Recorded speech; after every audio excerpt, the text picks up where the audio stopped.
हाँ हो गया आंटी स्टार्ट। हाँ हो गया, चलो है ना। तो अपना विषय चल रहा है दर्शनोपयोग और दर्शन, फिर मति ज्ञान और फिर श्रुति ज्ञान, है ना। तो देखो, हाँ तुम लोगों की कोशिश ठीक है, थोड़ा सा और डीप में जाओ थोड़ा, क्योंकि मुश्किल लगता है, तो दर्शन को समझाना मुश्किल होता है। तो जैसे पहले दर्शन, दर्शन में कोई विकल्प नहीं होते, कोई भी चीज हमने इंद्रियों के माध्यम से हमें उसका आभास हुआ, है ना, उसका प्रतिबिंब हमारी आत्मा में बना, लेकिन हमें अभी हम उसके विषय में कुछ विकल्प नहीं आए हैं, वहां तक दर्शन है ना। और उसके बाद जैसे कुछ भी विकल्प आया तो वो फिर आगे मति ज्ञान के स्टेप है, मति ज्ञान के स्टेप होते हैं, अलग अलग स्टेप होते हैं उसके। तो जितना तुम लोगों ने बताया वो सब मति ज्ञान के अंतर्गत आ जाता है ना। जैसे बाबू जी ने भी बताया, प्रमीला ने भी, वो सब मति ज्ञान के स्टेप ही है वहां तक। यानी जो विषय हमारे जानने में प्रतिबिंब बना और जो मैंने उसे जानने का पुरुषार्थ किया या मैंने जो जाना, वो सब मति ज्ञान के अंतर्गत आ गया। अब आगे जो शुद्ध ज्ञान होता है वो उससे संबंधित जो अन्य विचार मेरे चलते हैं वो शुद्ध ज्ञान के अंतर्गत आते हैं। जैसे समझे, हम बहुत ज्यादा नहीं समझ सकते लेकिन कोशिश करते हैं। जैसे मान लो हमने मोबाइल में व्हाट्सएप का कुछ वो लगा रखा है, कुछ घंटी घंटी सी लगा रखी है ना, तो जैसे ही कोई मैसेज आया तो मेरे कान में एक वो बजी घंटी, है ना, तो वहां मुझे ये पता चल गया कि व्हाट्सएप मैसेज आया है ना। अभी मैं उसके बारे में कुछ जानता नहीं हूँ कि क्या मैसेज है क्या नहीं है, लेकिन आभास हो गया मुझे उसका, कर्ण इंद्रिय के माध्यम से उसका आभास हो गया और फिर मैंने उसको मैसेज को जाना, है ना। मैसेज आया, जैसे पढ़ रहे थे हम कुछ मैसेज, मान लो मैसेज आया कि किसी को ये माइनस ए ग्रुप का ब्लड की जरूरत है ना, ये मैसेज पढ़ा, जाना, है ना। ये हम कैसे जान रहे हैं, आंख के माध्यम से उसको पढ़ रहे हैं, यानी चक्षु इंद्रिय के माध्यम से जान रहे हैं, उसके बारे में पूरा जान रहे हैं। तो पहले अवग्रह हुआ कि कुछ मैसेज आया है, क्या मैसेज है, मैंने उसको देखा, उसको खोला, उसको पढ़ा। ये सब क्या है, जितना मैंने उस मैसेज के बारे में जाना कि क्या मैसेज है, क्या चाहिए, किसको चाहिए, इतना जानना, वो सब मति ज्ञान का विषय हो गया, है ना। उस तक हो गया वो अवग्रह, यह और अवाय और धारणा, उसके वो स्टेप हो गए। अब जब मैंने ये पूरा पढ़ लिया, अब उससे संबंधित मेरे विचार चले, है ना, कि नेगेटिव ग्रुप, मान लो मेरा नेगेटिव ग्रुप है, अब मेरा, अरे मेरा भी नेगेटिव ग्रुप है लेकिन मेरा ए नहीं है, मेरा बी है, या मेरा नहीं है मेरे और किसी रिलेटिव का, यानी उससे संबंधित अब मेरे विकल्प जहां जहां चल रहे हैं वो क्या हो गया, वो शुद्ध ज्ञान हो गया, है ना। मतलब उससे संबंधित जो मेरे अन्य विकल्प चल रहे हैं वो शुद्ध ज्ञान के अंतर्गत आ जाते हैं। थोड़ा सा लग रहा है, कुछ अंतर लगा मति ज्ञान और शुद्ध ज्ञान में? मतलब आंटी जब तक विकल्प नहीं है तब तक मति ज्ञान है, और जब विकल्प आ गया तब वो श्रुत ज्ञान हो गया। हाँ, जब उससे संबंधित मेरे अन्य विकल्प चले, है ना। हाँ वही मतलब, जब उससे तो संबंधित एक जैसे लग रहा है, एक जैसा नहीं है बाबू जी। जैसे तो ऐसा हमने बताया था कि हमने पहले देखा, किताब को देखा, जहाँ तक देखा और ये समझा कि किताब है ये, यहाँ तक तो हमारा कोई विकल्प नहीं था। और विकल्प जब हुए, जब हमने उसमें जाना कि ये है क्या, उसके बारे में जाना, तब विकल्प बने, तो विकल्प बनता तब शुद्ध ज्ञान बनता है, और विकल्प रहित होता है जो ज्ञान, वो मति ज्ञान होता है। नहीं, कोई सा भी ज्ञान विकल्प रहित नहीं होता, मति ज्ञान भी विकल्प नहीं रहित नहीं होता। मान लो, अच्छा अभी मैंने जैसे उदाहरण दिया, इसी उदाहरण में देखो बाबू जी, मान लो आपने मैसेज पढ़ा और बस खत्म हो गया, उसके बाद आपको उस मैसेज से संबंधित ऐसे विकल्प नहीं चल रहे जो मैंने आपको उदाहरण दिया। बस आपने हम बहुत सारे मैसेज हमने देखे और आगे उसको छोड़ दिया ना, बस देखा, पढ़ा और छोड़ दिया, ना हमने फॉरवर्ड किया, ना उससे संबंधित और अन्य विकल्प किए, यानी अब उससे संबंधित हमारे कोई विचार नहीं चल रहे। ऐसा भी होता है ना, होता है। जब हमारे विचार चलते तब क्या मन का उपयोग होता? पांच इंद्रिय का तो समझ में आया कि देखा, हाँ, और मन का उपयोग कहाँ हो रहा है मति ज्ञान में? मन का वो थोड़ा सा क्लियर नहीं। मन का विशेष रूप से उपयोग है शुद्ध ज्ञान में, है ना। अच्छा, विशेष, हाँ, मन से ज्यादा उपयोग होता है शुद्ध ज्ञान में। अभी और देखो, जैसे मान लो हम टीवी में कोई सीरियल देख रहे हैं, है ना, एक और थोड़ा सा कोशिश करते हैं जानने की, सीरियल देख रहे हैं कोई, है ना, कोई भी चीज देख रहे हैं, तो अब हम पहले हमारे उसमें आंखों के माध्यम से हमें पिक्चर दिख रही है सामने कि किसकी पिक्चर है, पहले वो दिखी, और कान के माध्यम से शब्द आए। फिर जब उससे संबंधित हमने पूरा जान लिया कि क्या सीरियल चल रहा है, किसकी पिक्चर है, यानी कौन हीरो है, कौन हीरोइन है, कौन क्या है और वो क्या कह रहे हैं, इतना जानना मति ज्ञान हो गया।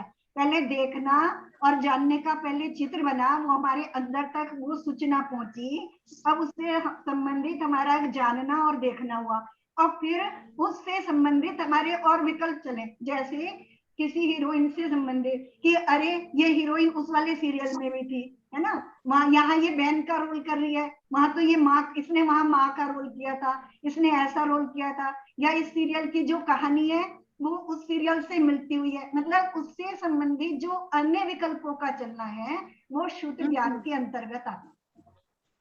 थोड़ा सा अंतर हुआ ना दोनों में, मतलब हम किसी से संबंधित जो हम जान रहे हैं और देख रहे हैं उससे संबंधित हमारे आगे के अन्य विकल्प हो भी सकते हैं और नहीं भी हो सकते हैं, है ना।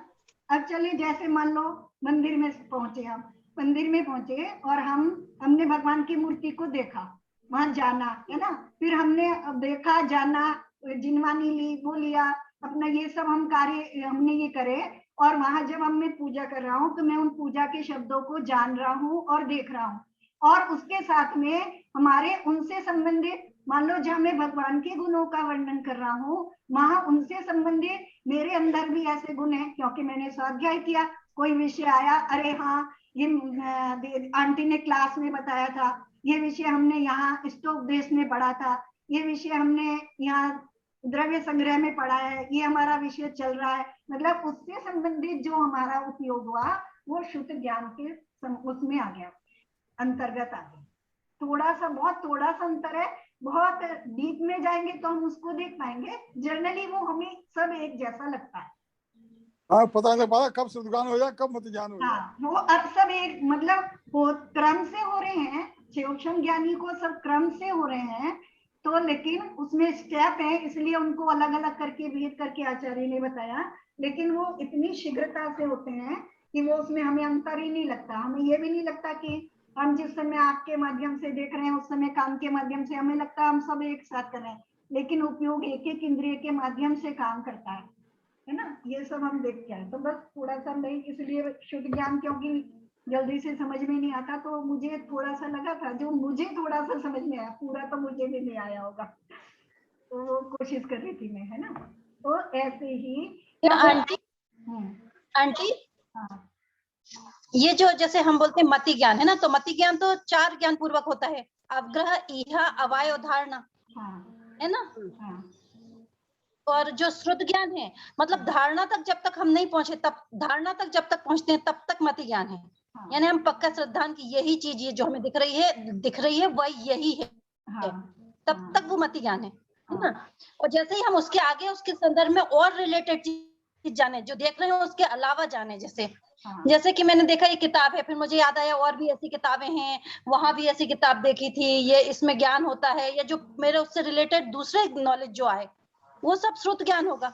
हाँ, उससे संबंधित, क्योंकि ये इसलिए जरूरी है क्योंकि शुद्ध ज्ञान महत्वपूर्ण है, क्योंकि मति ज्ञान मान लो असंगी पंचेंद्री है ना।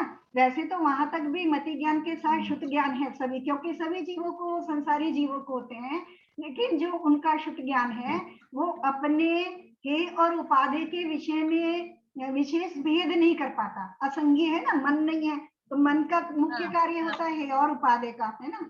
तो वहां वो बस जितना उसने जाना उसी से संबंधित विचार कर पाता है।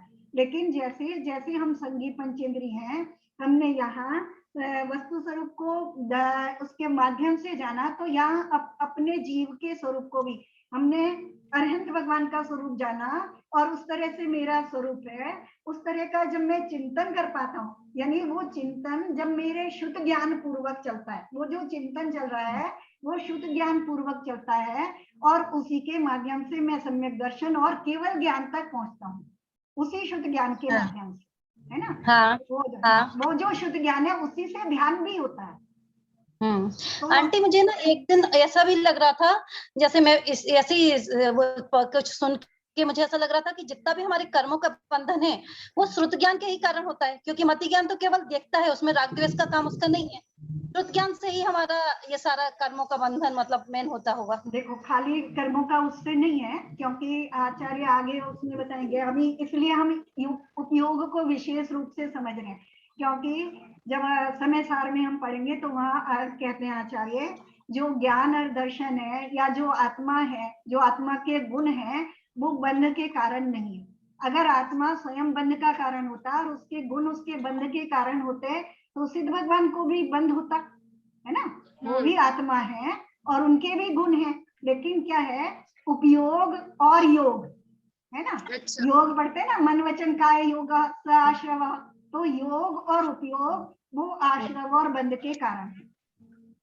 योग है और उपयोग है ना। उपयोग, अब यहाँ योग तो हम पता है ना, मन वचन काय के माध्यम से जो उसमें स्पंदन होता है आत्मा के प्रदेशों में, तो वो योग है। और उससे क्या होता है, प्रकृति और प्रदेश बंद होता है, वो भी इतना ज्यादा महत्वपूर्ण नहीं है। लेकिन जो उपयोग है वो उससे भी ज्यादा महत्वपूर्ण है ना। और यहाँ जो हम दर्शनोपयोग और ज्ञानोपयोग की बात कर रहे हैं, तो उसको हम दोनों तरह से समझ रहे हैं। जो निश्चय से शुद्ध दर्शनोपयोग और केवल दर्शनोपयोग और केवल ज्ञानोपयोग है, तो वहां तो बंद नहीं है, क्योंकि वो शुद्ध है ना। और लेकिन जो क्षयोक्षम रूप है, जो कर्म के निमित्त से हो रहा है और इंद्रियों के अवलंबन के माध्यम से हो रहा है, उसमें जो है, उसमें ग्रहण करने के साथ उपयोग क्या है, वस्तु को, जो वस्तु है उसको ग्रहण करने रूप जो व्यापार है वो उपयोग है। यानी ज्ञान दर्शन जिस माध्यम से वस्तु को ग्रहण करता है वो उपयोग है ना। और वो अगर केवल उपयोग ग्रहण करके मात्र जान रहा है और देख रहा है, तब तो वहां बंद नहीं है। लेकिन वो उपयोगी जब राग और द्वेष रूप हो रहा है, तब वो बंद का कारण है। जैसे आंटी, जैसे हम विकल्प राग द्वेष में नहीं आएंगे। अशुभ उपयोग, उपयोग के 3 प्रयोग है ना, ये अशुभ उपयोग, शुभ उपयोग और शुद्ध उपयोग। तो वो इसी में वो जाते हैं। जो ज्ञानोपयोग है, दर्शनोपयोग है, क्योंकि उपयोग है ना। और उपयोग ही शुभ अशुभ और शुद्ध रूप है ना। जो उपयोग है तो वो कैसे है, शुभ अशुभ और शुद्ध रूप है, जब वो उपयोग स्वयं को ही जान रहा और देख रहा है, और वहां उसे अन्य वस्तुओं को जानने, देखने का, ग्रहण करने का विकल्प नहीं है, तब वो शुद्ध उपयोग है ना।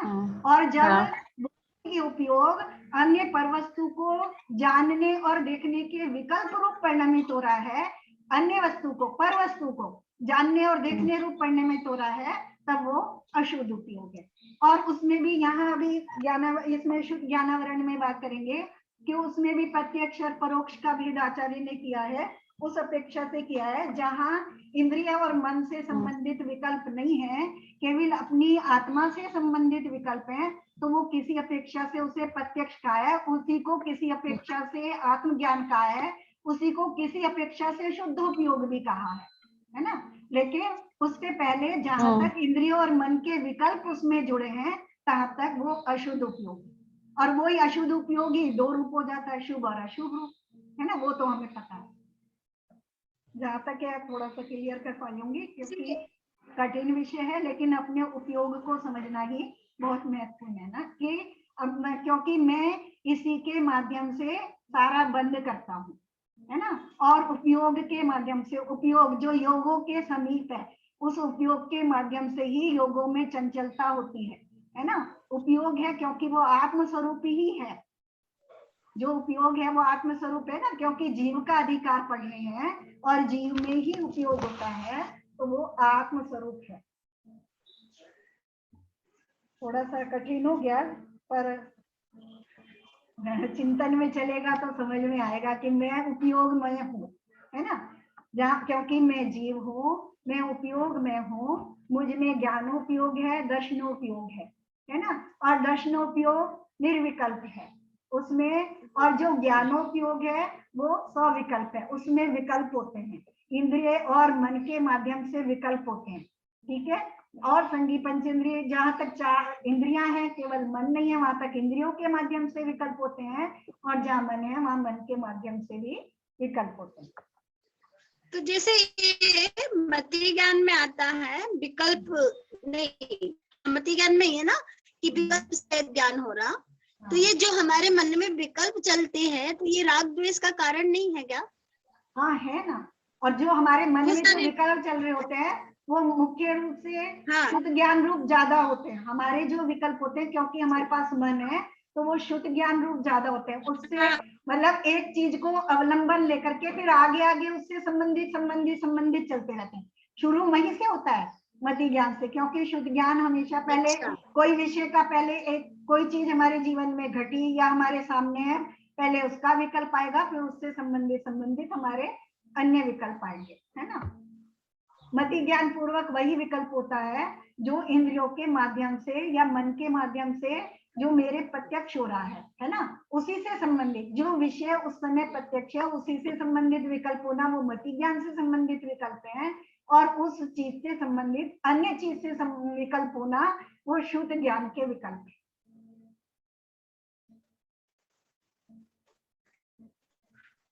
देखो अब इसी को थोड़ा सा और देख लेते हैं।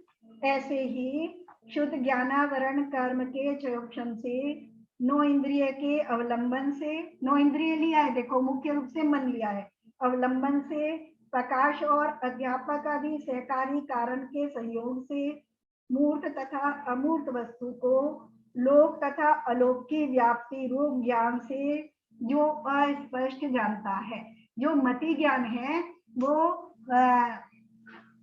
जिस भी माध्यम से प्रत्यक्ष हो रहा है उस माध्यम से जानता है ना, जिसका आभास हो रहा है या इंद्रिय जिसको ग्रहण कर पा रही है ना, उसको जानता है, उससे संबंधित विकल्प करता है। लेकिन जो शुद्ध ज्ञान है उससे संबंधित जो उसके लिए प्रत्यक्ष भी नहीं है या उसके जानने में अभी नहीं आ रहे हैं, उनसे संबंधित भी विकल्प करता है ना। इसलिए लोक अलोक से संबंधित कह दिया आचार्य ने, है ना।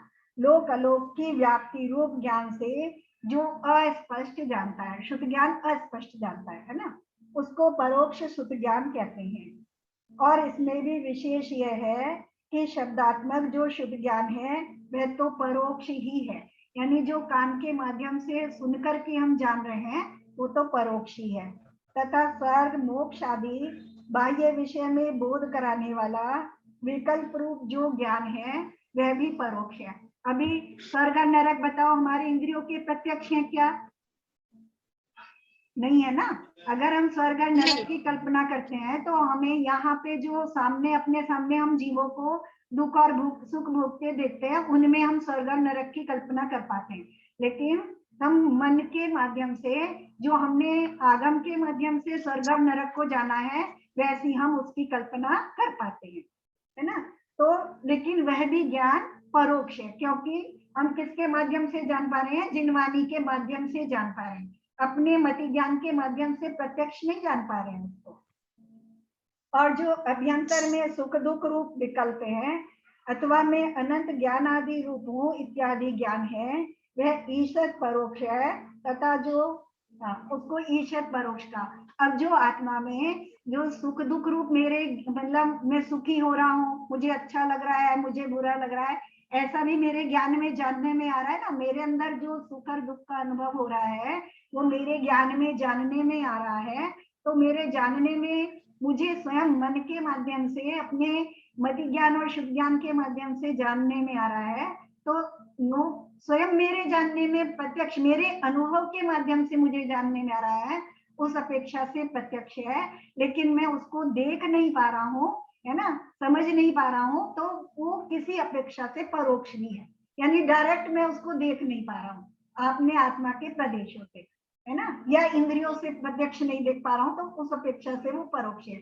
लेकिन अनुभव में आ रहा है, इस अपेक्षा से प्रत्यक्ष है। जो भाव शुद्ध ज्ञान है वह शुद्ध आत्मा के अभिमुख होने से सुख संवित्ति स्वरूप है, वह निज आत्मज्ञान के आकार से सविकल्प है। तो भी इंद्रिय तथा मन से उत्पन्न जो विकल्प समूह है उनसे रहित होने के कारण निर्विकल्प है, और अभेदनय से वही आत्मज्ञान इस शब्द से कहा जाता है ना। जो महत्वपूर्ण है वो ये चीज है, क्योंकि इसके माध्यम से हम केवल ज्ञान तक पहुंच पाते हैं। क्या कह रहे हैं कि जो शुद्ध आत्मा के अभिमुख होने से, यानी जब मुझे चाहे मैं पूजा कर रहा हूँ, चाहे मैं ध्यान कर रहा हूँ, चाहे मैं स्वाध्याय कर रहा हूँ, उस समय उसको छोड़ करके, यानी उस विषय को एक तरफ करके जो मेरे विकल्प अब कहाँ हो गए, शुद्ध ज्ञान रूप हो गए। कैसे? अपने आत्मा के अभिमुख हो रहे हैं, है ना। और मेरा विकल्प कहाँ से छूट गया है? इंद्रियों और मन से संबंधित अब विकल्प नहीं आ रहे। यानी क्या कोई, मैं क्या पढ़ रहा था, ये मेरा विषय चला गया, है ना, मेरे दिमाग को कहाँ चला गया? दूसरी जगह चला गया। मेरा उपयोग कहाँ चला गया? दूसरी जगह, अपनी आत्मा के सन्मुख जहाँ चला गया है, और वहां इंद्रिय और मन के विकल्प अब नहीं है। यानी जो इंद्रिय और मन के विकल्प हैं उन्हें हम मति ज्ञान के अंतर्गत रख सकते हैं, और उससे संबंधित जो अब मेरे अपनी आत्मा के विकल्प चल रहे हैं, उसको आचार्य ने, क्योंकि वो आत्मा के अभिमुख हैं और इंद्रिय और मन के विकल्प उसमें नहीं है, तो उस अपेक्षा से उनको, उस शुद्ध ज्ञान को आचार्य ने सामव्यावहारिक प्रत्यक्ष में रखा है ना। लेकिन अभी भी क्योंकि वहां विकल्प रूप है, वो प्रत्यक्ष जानने में, आत्मा प्रत्यक्ष देखने में आत्मा के प्रदेशों से स्वयं नहीं आ रहा है, उस अपेक्षा से परोक्ष है। तथा वह राग रहित जो सम्यक चारित्र है उसके बिना नहीं होता, है ना। तो ये अवस्था कब बता रहे हैं कि वह अवस्था कब होती है? वीतराग चारित्र, राग रहित चारित्र यानी वीतराग चारित्र जिस समय जीव को होता है, यानी जब जीव की ऐसी अवस्था है कि वो वीतराग चारित्र में स्थित है, उस समय जीव को इस प्रकार आत्म ज्ञान रूप अनुभव होता है। इसी को शुद्ध उपयोग भी आचार्यों ने किसी अपेक्षा से कहा। यद्यपि यह केवल ज्ञान की अपेक्षा से परोक्ष है, तथापि संसारियों को चाहे ज्ञान की प्राप्ति न होने से, चाहे क्षणिक होने पर भी प्रत्यक्ष कहलाता है ना। जैसे अरे मुझे लग रहा है, मुझे पता है, जैसे हम ये बात कहते हैं ना कि अरे कोई हमें कहे अरे काय को इतना दुखी हो रहे हो, अरे मुझे पता है मुझ पे क्या बीत रही, यानी मेरे अपने प्रत्यक्ष अनुभव में आ रहा है। जैसे हम उसे किसी अपेक्षा से प्रत्यक्ष मान रहे हैं, है ना।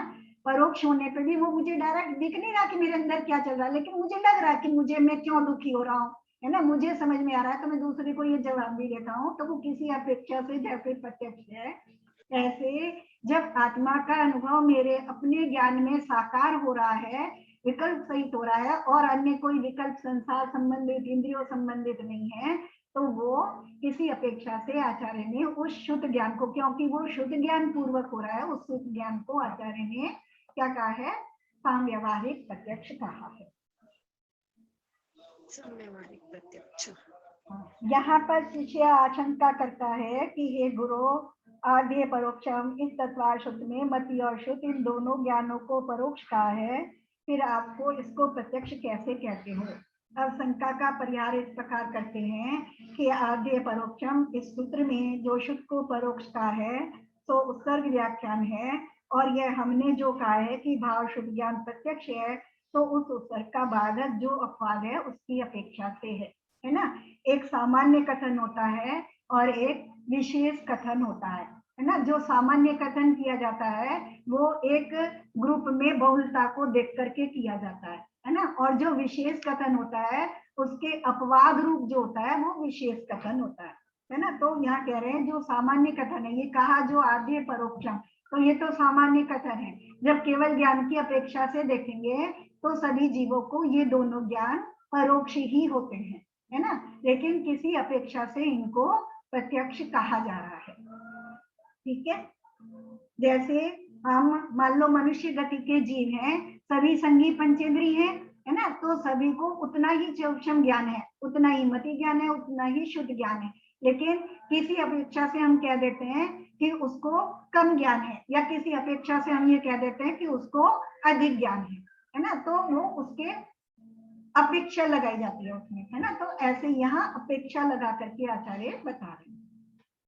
यदि तत्वार सूत्र में उपसर्ग का कथन न होता तो तत्वार सूत्र में मति ज्ञान परोक्ष कैसे कहा गया है, और यदि वह सूत्र में परोक्ष कहा गया है तो तर्क शास्त्र में सामव्यावहारिक प्रत्यक्ष कैसे हुआ, है ना, कि मति ज्ञान को मैंने अपनी आंखों से प्रत्यक्ष देखा, मैंने अपने कानों से प्रत्यक्ष सुना, तो ये मति ज्ञान है, आंख और कान के माध्यम से जानना, तो उसको हम किसी अपेक्षा से जैसे प्रत्यक्ष कहते हैं, तो ये अपवाद रूप व्याख्यान हुआ, अपवाद रूप कथन हुआ। वैसे ही निज आत्मा के सन्मुख जो भाव शुद्ध ज्ञान है वह परोक्ष है तो भी उसको प्रत्यक्ष कहते हैं। यानी जो मेरे भाव हैं वो कैसे हैं, यानी भाव क्या, यानी मेरा उपयोग जिस समय केवल आत्मा में, निज आत्म स्वरूप में ही जुड़ा है, उसी से संबंधित विकल्प कर रहा है, उसी में लगा हुआ है, तो उसको उस समय किसी अपेक्षा से आचार्य ने प्रत्यक्ष कहा है। और यदि एकांत से मति शुद्ध दोनों परोक्ष ही होंगे तो सुख दुख आदि का जो संवेदन है वह भी परोक्ष होगा और वह संवेदन परोक्ष नहीं है। अगर हम ये मान लें कि दोनों ज्ञान परोक्ष ही है तो हमारी जो व्यवस्था है मति ज्ञान के माध्यम से जो सांसारिक लौकिक व्यवस्था चल रही है, क्योंकि वहां हम गवाही दे रहे हैं कि मैंने अपनी आंखों से प्रत्यक्ष देखा, मैंने अपने कानों से प्रत्यक्ष सुना, तो इसका अभाव हो जाएगा, है ना। और ऐसे ही पर जो शुद्ध ज्ञान है, जो अंदर में जान पा रहा है, यानी जो घटना हुई है उसको जानना, वो मति ज्ञान है। और उस घटना के माध्यम से मेरे अंदर में जो शुद्ध ज्ञान रूप विकल्प चल रहे हैं और मैं उनसे सुखी और दुखी हो रहा हूँ, उनको मैं जान पा रहा हूँ, तो उस अपने शुद्ध ज्ञान के को जो मैं शुद्ध ज्ञान के माध्यम से जो निज को अनुभव कर पा रहा हूँ, वो भी अगर उसको हम ऐसा नहीं मानेंगे कि वो मुझे प्रत्यक्ष है, तो उसकी व्यवस्था यानी वो जो संवेदन है, जो निज आत्मा का संवेदन हो रहा है, वो परोक्ष नहीं है, तो वह भी, इसको भी हमें फिर परोक्ष मानना पड़ेगा। तो वो किसके माध्यम से हो रहा है, हमें कैसे मानेंगे वो, कि वो इंद्रियों के माध्यम से हो रहा है या शरीर के माध्यम से हो रहा है या जो वस्तु है उसके माध्यम से हो रहा है। तो जो सुख दुख है वो किसके माध्यम से, वस्तुओं के माध्यम से नहीं होता, जीव की अपनी उपादान शक्ति है वैसा अनुभव करने की।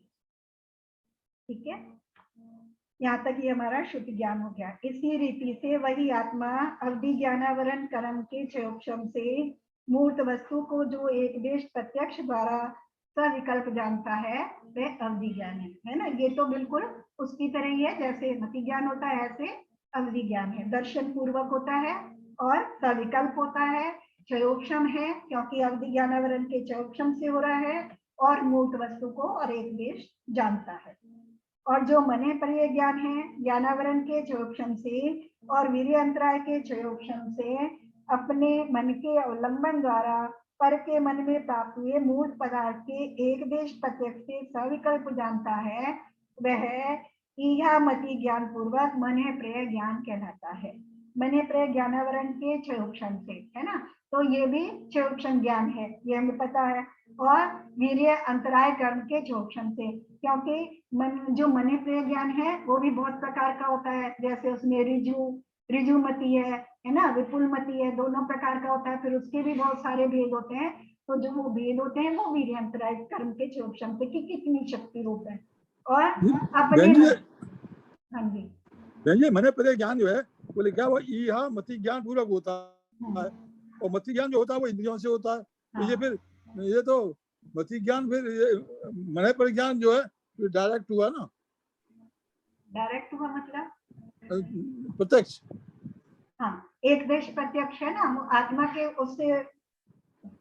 हाँ, तो परोक्ष थोड़ी ना कह रहे, एक देश प्रत्यक्ष से सविकल्प जानता है, प्रत्यक्ष ही कह रहे हैं उसको। अच्छा अच्छा, हाँ, लेकिन इसमें मन प्रिय दर्शन नहीं होता है ना, ये दर्शन पूर्वक नहीं होता, क्योंकि मति ज्ञान पूर्वक होता है और मति ज्ञान से पहले दर्शन होता है, तो उस अपेक्षा से लगाएंगे तो दर्शन पूर्वक होता है ना, उस अपेक्षा से लगाएंगे तो यहाँ कह रहे पर के मन में प्राप्त हुए मूर्त पदार्थ को, मूर्ति पदार्थ को, है ना, मूर्ति पदार्थ को जानता है, जो दूसरे के मन में जिस वस्तु ने, जिस विकल्प ने आकार ले लिया है ना, उसको।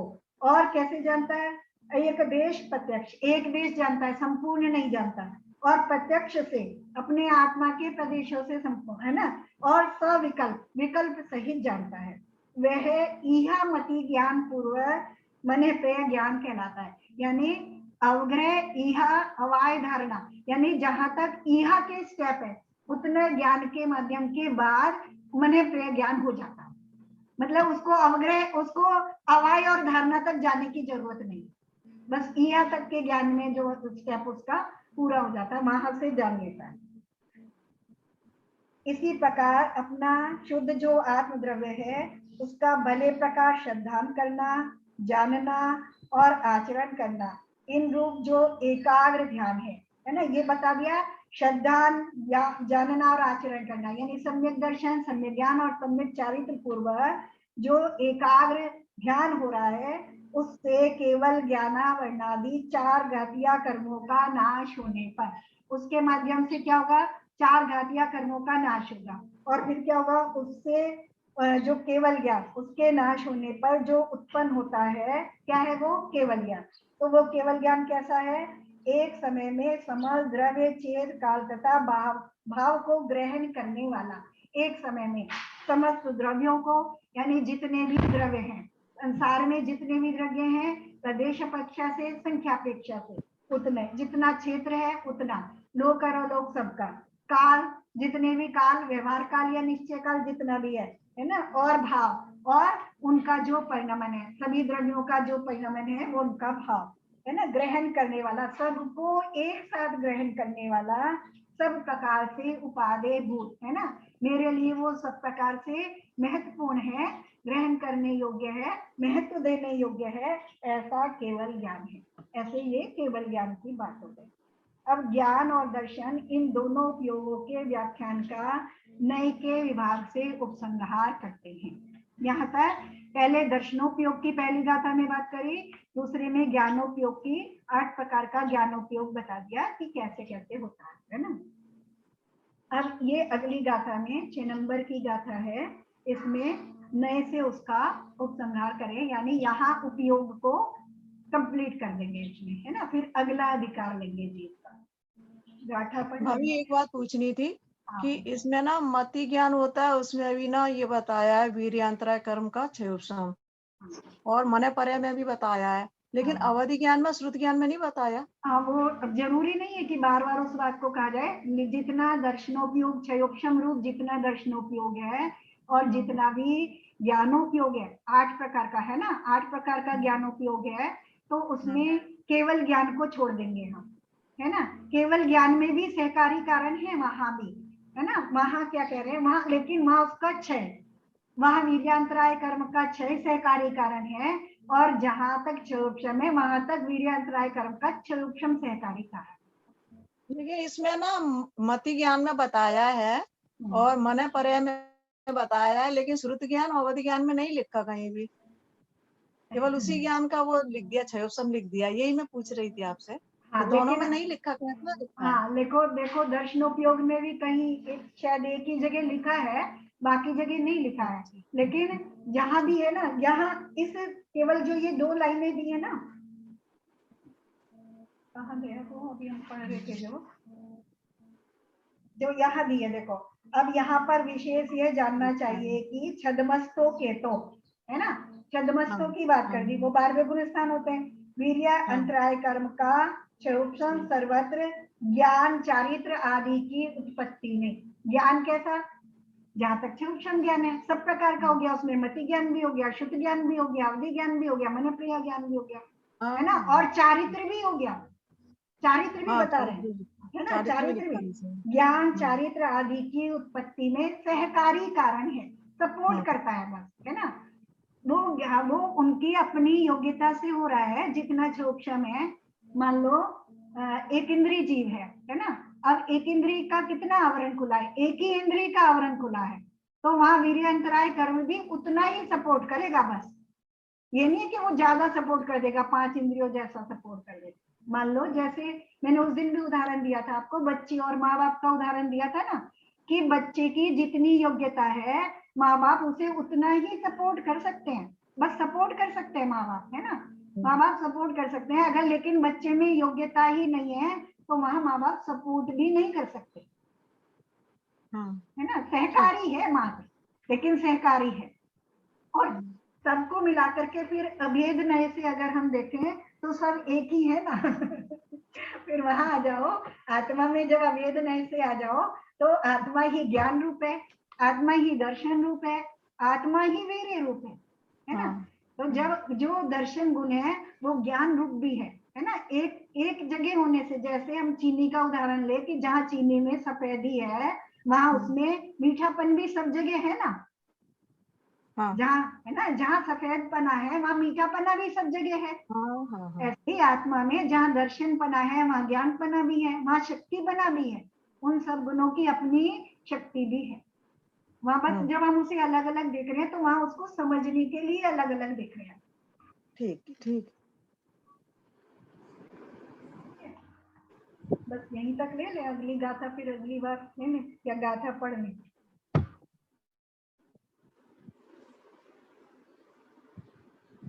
आंटी तीर्थंकरों के जन्म से ही चारों ज्ञान होते हैं? नहीं, या चार नहीं, तीन। तीन होते हैं ना, मन पर ये नहीं होता? हाँ, मन पर ये नहीं होता वो, क्योंकि मुनियों को ही होता है। लेने के बाद हाँ होता है। हाँ हाँ। तो दीक्षा लेते ही हो जाता है उनको, है ना। अच्छा। दीक्षा लेते ही होता है। बाकी सब मुनियों में ऐसा नियम नहीं है कि दीक्षा लेके मने प्रिय, वहां तो किसी किसी को होगा। लेकिन जो तीर्थंकर प्रकृति का जिनको उदय है, जिन्होंने बंद कर रखा है, उनको दीक्षा लेते ही चौथा ज्ञान भी हो जाता है। हाँ। और बाकी बहन जी, सब मैंने में नहीं। ज्ञान तो केवल अर्न किया जाता है ज्ञान, क्या? हाँ तो पांचवा तो हाँ। बहन जी मन पर ज्ञान अर्न किया जाता है क्या? अर्न किया जाता है मतलब अर्जित किया जाता है मतलब? अर्जित कैसे लगाएंगे बाबूजी आप? हैं? कैसे लगाएंगे? अर्जित करने से आपका क्या मतलब है? मतलब तपस्या करके या कोई करके, या कि कोई वैसा है? नहीं, जैसे सिद्धि करते हैं वैसे कहना चाह रहे हैं आप? हाँ हाँ हाँ हाँ नहीं, सिद्धि करने की तरह नहीं है। देखो हाँ, वैसे वही तो, पूछ रहा था मैं। हाँ वैसे तो वही क्या अर्जित माने वही है मेरा मतलब। हाँ नहीं, वो नहीं है। वैसे क्या है, ज्ञान अगर देखा जाए तो ज्ञान तो आत्मा का स्वभाव ही है हाँ ना। ज्ञान आत्मा का स्वभाव है, तो ज्ञान अर्जित नहीं किया जाता।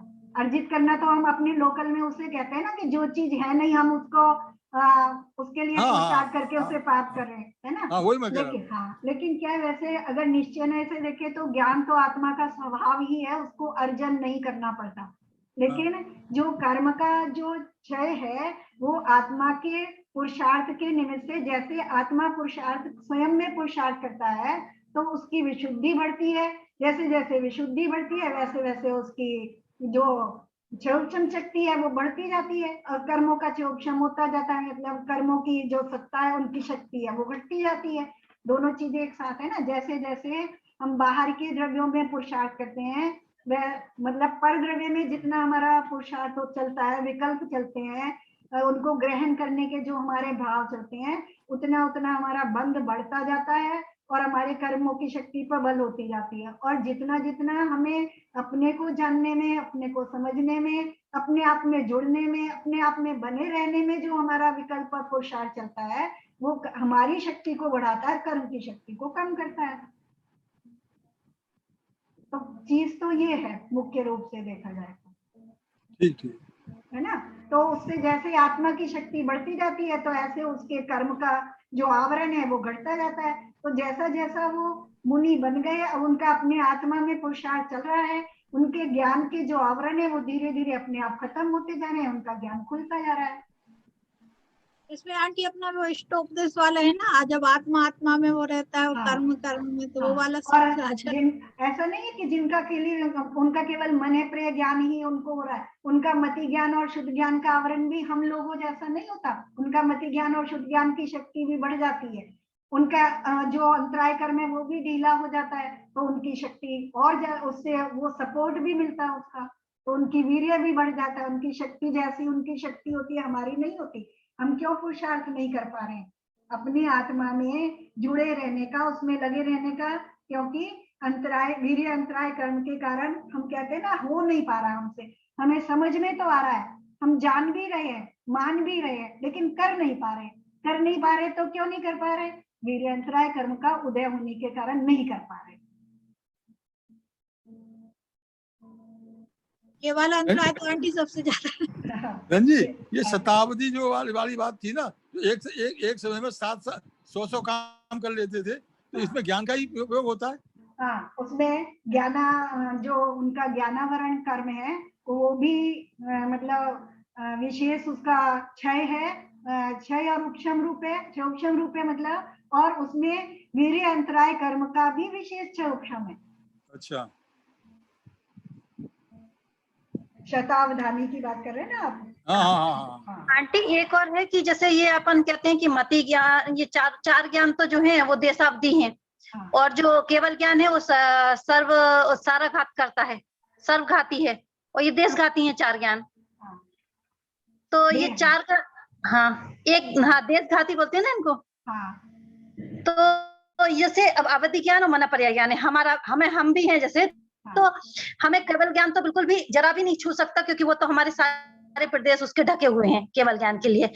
लेकिन अवधि ज्ञान और मन पर्याय ज्ञान जो है वो मतलब उसका थोड़ा सा हमारा वो हो सकता है क्या, क्योंकि वो तो मुनियों को ही होता है। हाँ, मतलब मनुष्यों में। हाँ, उसके जो तो हम कह रही हो ना, देखो जो मति ज्ञान और शुद्ध ज्ञान है वो उसके जो स्पर्धक हैं वो देशघाती रूप और सर्वघाती रूप दोनों प्रकार के हैं। मति ज्ञान है ना, जो मतलब उसमें देशघाती रूप मुख्य रूप से देशघाती रूप ये समझ लो, क्योंकि मति ज्ञान और शुद्ध ज्ञान का हमेशा जीव को उदय रहता है। हाँ ना, मति ज्ञान और शुद्ध ज्ञान उसका कभी भी पूरा समाप्त नहीं होता, तो वो तो देशघाती ही है मुख्य रूप से, अगर हम उसको मान के चले किसी अपेक्षा में, है ना। लेकिन जो अवधि ज्ञान है, मन पर्याय ज्ञान है, जो आवरण है, और जो केवल ज्ञान आवरण है, वो देशघाती रूप भी है और सर्वघाती रूप भी है ना। अच्छा। जो केवल ज्ञान आवरण है वो मुख्य रूप से सर्वघाती रूप ही है उसके, अच्छा। है ना।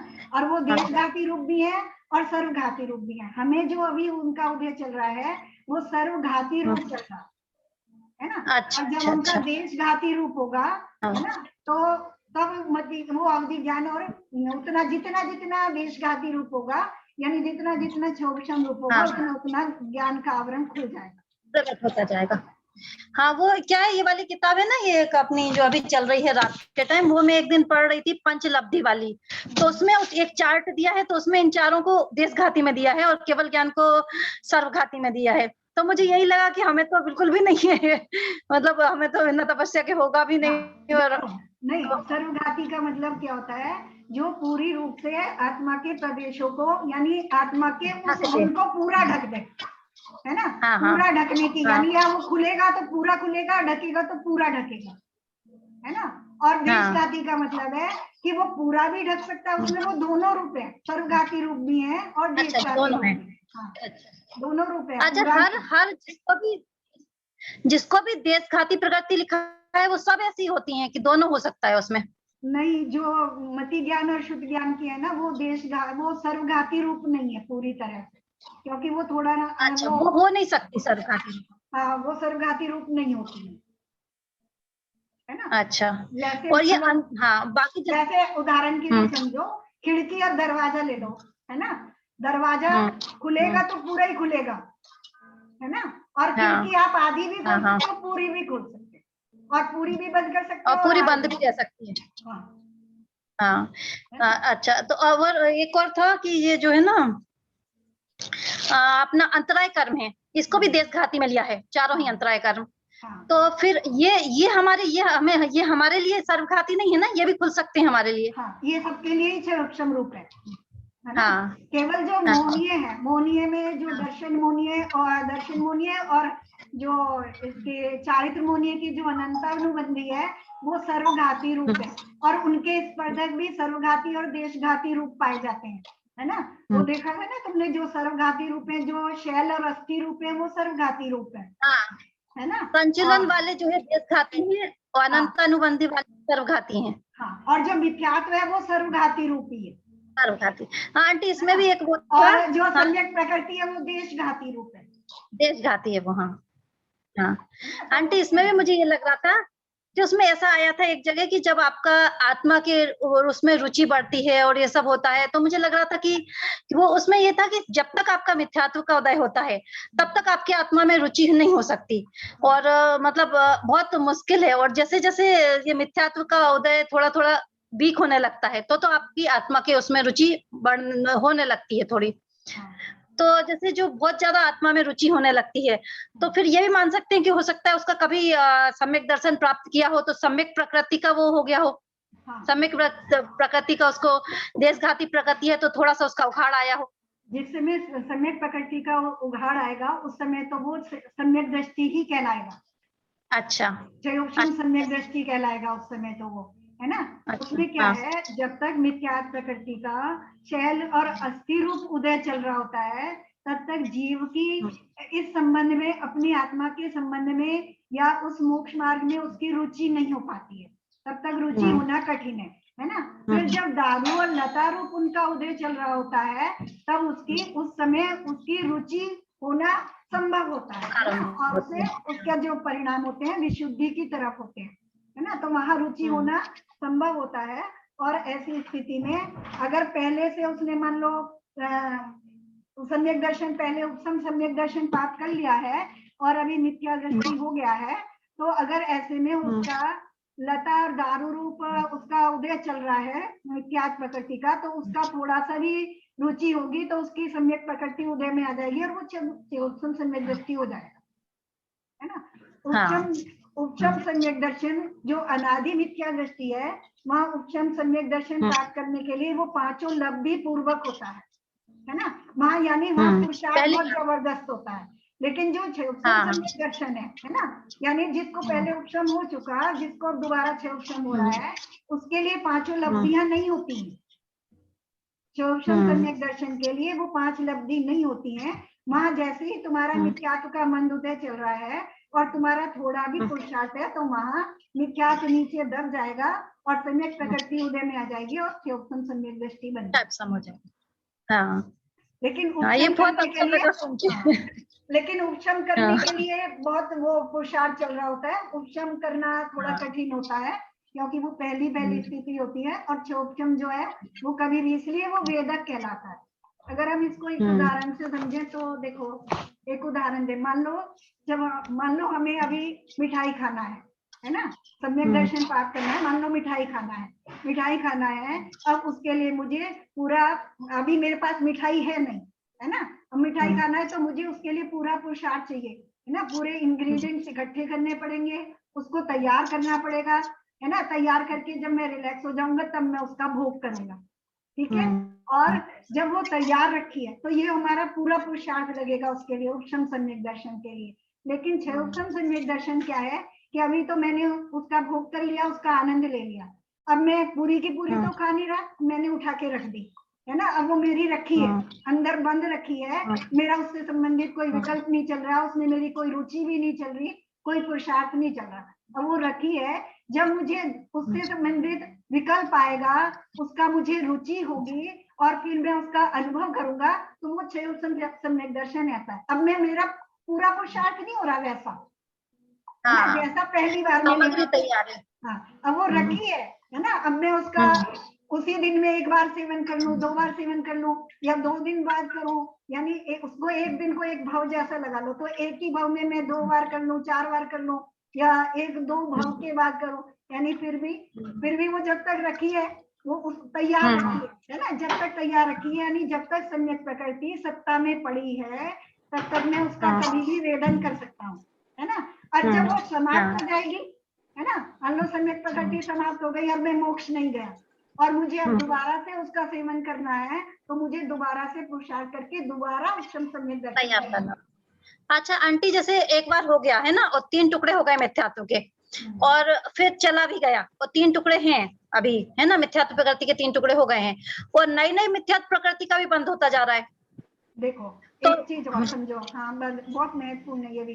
देखो मिथ्यात्व प्रकृति का बंध जो होता है वो केवल मिथ्यात्व के उदय में होता है ना। जब अच्छा। हाँ, मतलब 3 टुकड़े हो गए, अब 3 में से कोई ना कोई तो एक उदय में आएगा, है ना। ये नियम है, 3 में से कोई ना कोई एक उदय में, अगर मिथ्यात्व का उदय आएगा तो मिथ्यात्व का बंध चालू हो जाएगा, ठीक है। और अगर सम्यक मिथ्यात्व का उदय आएगा तो वो अंतर्मुहूर्त के लिए होता है, वो भी वहां मिथ्यात्व का बंध नहीं होता।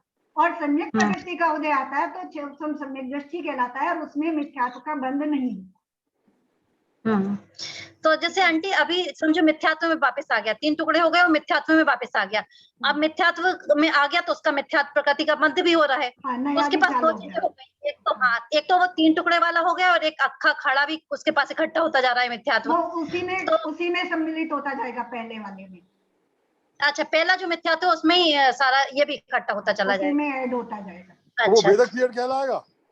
हाँ, जब तक सम्यक प्रकृति सत्ता में पड़ी है तब तक का पीरियड वेदक पीरियड कहलाएगा। यानी जब तक मेरी मिठाई बनी रखी है तैयार, यानी सम्यक प्रकृति जब तक सत्ता में है तब तक वेदक पीरियड कहलाएगा। तो वो मिथ्या दृष्टि, जीव मिथ्या दृष्टि कहलाएगा। जी मिथ्या दृष्टि, हाँ, अगर मिथ्यात उदय में चल रहा है तो सम्यक प्रकृति सत्ता में पड़ी है, सम्यक प्रकृति सत्ता में पड़ी है, सम्यक प्रकृति सत्ता में पड़ी है और जो उदय में मिथ्यात्व चल रहा है तो जीव मिथ्या दृष्टि कहलाएगा। और जब तक सम्यक प्रकृति सत्ता में है तब तक वेदक काल कहलाएगा। और ये पीरियड वेदक कहलाएगा। हाँ, वेदक काल कहलाएगा। और जब वो उदय में आ गई तो वेदक सम्यक दृष्टि कहलाएगा, तब मिथ्या दृष्टि। अगर वो नहीं तो छाया सम्यक दृष्टि क्या होगा फिर? वेदक और छाया सम्यक दृष्टि एक ही है दोनों। क्या बोला? दोनों एक है। वेदक और छायक एक ही मतलब है? छायक नहीं, छायक सम्यक। छायक सम्यक दृष्टि और वेदक पीरियड एक ही। वेदक सम्यक दृष्टि, वेदक पीरियड नहीं, पीरियड अलग चीज है, पीरियड काल है और सम्यक दृष्टि जीव की अवस्था है। मैं जो समझाऊं मैं बताऊंगा आपको। मैं ये समझाऊं कि तीन टुकड़े हो गए। तीन टुकड़े होने के बाद में सम्यक दृष्टि वो पड़ी हुई है अभी। मिथ्यात्व, सम्यक मिथ्यात्व और मिथ्या दृष्टि अगर उदय में आ गई तो मिथ्या दृष्टि हो गया जी, ठीक है ना? अच्छा, अब बात ये होती है कि जो वेदक पीरियड जो छाया सम्यक दृष्टि कब कहलाएगा? जब वो सम्यक प्रकृति उदय में आएगी तब। सम्यक प्रकृति उदय में है ही है। नहीं, मिथ्यात कह रहे ना अभी, तो आप मिथ्यात उदय में है। तो मिथ्यात उदय में है और सम्यक दृष्टि भी उदय में, दोनों चीजें। दोनों नहीं होंगे, दोनों सत्ता में है, सत्ता में है। सत्ता में होना और उदय में होना अलग अलग चीजें हैं बाबूजी। दो उदय में आ सकती है एक साथ? दो नहीं आती, एक ही उदय में आएगी। अच्छा। जैसे हाँ, जैसे अभी हमारा मान लो आयु हमारी और मान लो गति है, जैसे गति है, बाकी तीन गति सत्ता में पड़ी है लेकिन मनुष्य गति उदय में है ना? बाकी तीन सत्ता में पड़ी है, उनसे संबंधित जितना कर्म द्रव्य है वो सत्ता में पड़ा है, स्टोर में पड़ा है ना? उदय में नहीं है ना? तो अभी हम मनुष्य कहला रहे हैं उस गति के उदय से, है ना? इसी तरह जब सम्यक प्रकृति उदय में होगी तब सम्यक सम्यक दृष्टि या वेदक सम्यक दृष्टि कहलाएगा। अच्छा। और जब तक सत्ता में पड़ी है तब तक उसका और मिथ्यात उदय में है तो मिथ्या दृष्टि कहलाएगा। ठीक है ना? और जब तक वो सत्ता में पड़ी है, देखो जैसे मिठाई का उदाहरण दिया, मान लो वो मेरे उसमें रखी है, अलमारी में या फ्रिज में रखी है, लेकिन मैंने उसका भोग नहीं किया और वो पड़ी रही, पड़े खत्म हो गई, सड़ गई, ठीक है ना? तो ऐसे ही जो सम्यक प्रकृति है वो पड़े जब उसका काल समाप्त हो जाता है, अगर वो उदय में नहीं आती है, यानी जीव दोबारा से जो सम्यक दृष्टि नहीं होता है और उसका उद्वेलन हो जाता है, तो जीव फिर से बस वो पहले सम्यक प्रकृति का उद्वेलन होता है, पड़ी रहती है, उसने यूज नहीं की है, वो उदय में नहीं आई है ना? तो तब तक का काल ही वेदक काल कहलाता है। अगर वो समाप्त हो गई तो वेदक काल समाप्त हो गई। ओके ठीक है, समझ आ गया। ये आंटी जैसे अपने ये तीन टुकड़े में जो क्षयपसम है, मिथ्यात्व, क्षयोपसम और ये होता है ना सम्यक प्रकृति, तो ये क्षयोपसम जब उदय में आता है तो वो तीसरे गुण स्थान में आ जाता है ना? क्षयोपसम नहीं कहते उसको, वो कहते हैं मिश्र कहते हैं या सम्यक मिथ्यात्व कहते हैं। हाँ, सम्यक मिथ्यात्व। तो सम्यक मिथ्यात्व प्रकृति जब उदय में आती तो वो तीसरे गुण स्थान में आ जाता है ना? हाँ, वो तीसरे गुण स्थान में आ जाता है और उसका काल अंतर मुहूर्त है। हाँ, वो ज्यादातर अंतर मुहूर्त है। उसके बाद वो या तो फिर दूसरी सम्यक उदय में आ जाती है या मिथ्यात उदय में, यानी दोनों मिलाकर के ज्यादा समय नहीं बना रहता, क्योंकि वो जैसे संशय रूप बना रहता है ना, संशय में तो जीव एक तरफ निकलेगा ही, तो दोनों में जा सकता है, पहले में भी आ सकता है, वापस चौथे में भी आ सकता है, तो वो ठीक है। और उसमें ही मरण और आयु बंध नहीं होता है ना? हाँ, उसमें मरण उसी समय आयु बंध भी नहीं होता है। हाँ, ऐसे तो उपशम सम्यक के काल में भी नहीं होता, अंतर मुहूर्त जब उपशम सम्यक का काल होता है उसमें भी मरण भी नहीं होता और वो भी नहीं होता, मतलब 8वें नहीं सूर्य मरण का नहीं पता, लेकिन आयु बंध तो नहीं होता। मरण का थोड़ा कंफ्यूज हो गई है इस समय, अभी कहीं विषय चल रहा है ना। बहुत सारा, चलो बस। हो गया? धन्यवाद आंटी। दिनवानी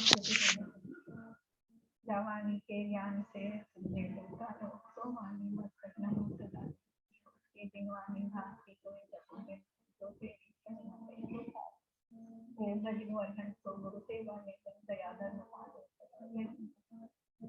दिनवानी मत करना। अभी रिकॉर्डिंग बंद करना।